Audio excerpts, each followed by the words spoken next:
Just after midnight on April 16, 2026, a 911 call came in from a quiet neighborhood in Annandale, Virginia. A teenager had just found his mother's body, and somewhere else in the same house, his father was dying too.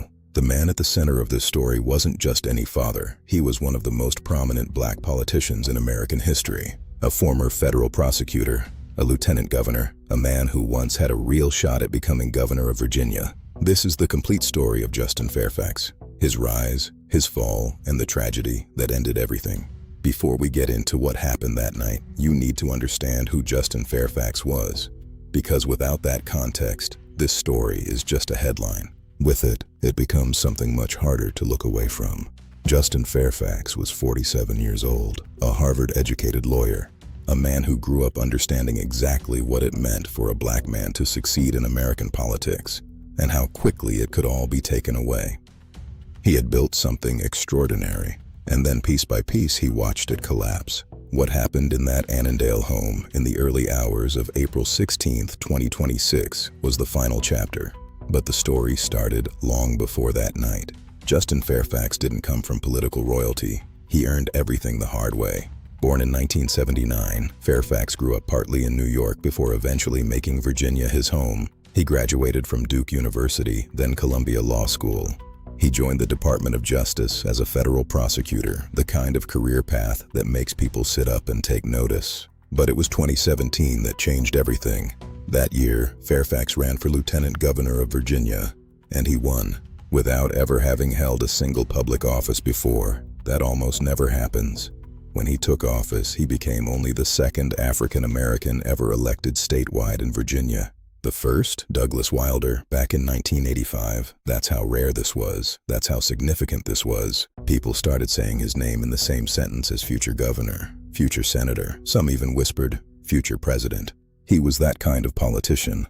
Magnetic, articulate, disciplined, a new generation, a barrier breaker, a symbol of what was possible. And then February 2019 happened, just as Virginia's political world was already on fire. Governor Ralph Northam was facing a blackface scandal. Attorney General Mark Herring had admitted to the same, and then two women came forward. The first was Dr. Vanessa Tyson, who alleged sexual assault in 2004. The second was Meredith Watson, who alleged rape in 2000. Fairfax denied everything, categorically, aggressively. He called the allegations a political hit job and fought back on television. No criminal charges were ever filed. No official investigation led to prosecution. But the allegations stuck, the way allegations in politics always do. Calls for his resignation came from within his own party. He refused to step down. He served out his term. But the golden future, it had changed shape. In 2021, he ran for governor anyway. He finished fourth in the Democratic primary, 3.54% of the vote. The party had moved on. What happens to a man after that? After a political career that blazed so bright and then burned out so publicly?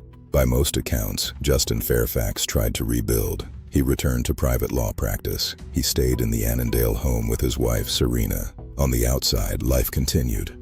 But inside that home, things had fractured beyond repair. Last year, divorce proceedings were initiated.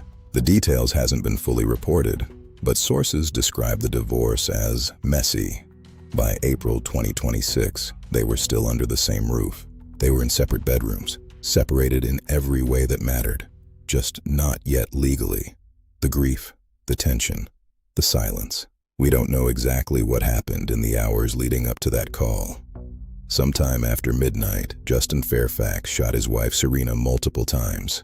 Police received a 911 call from the Fairfax home on Guinevere Drive in the early hours of Thursday morning. It was their teenage child who made that call. When officers arrived, they found Cerina Fairfax dead from multiple gunshot wounds. They searched the home.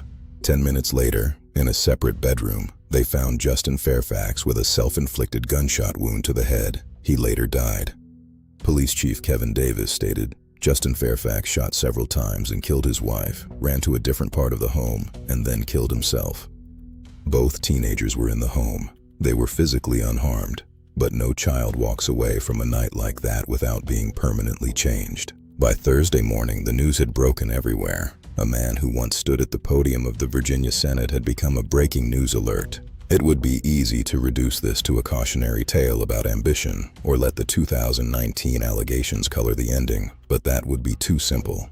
The truth forces us to sit with something uncomfortable.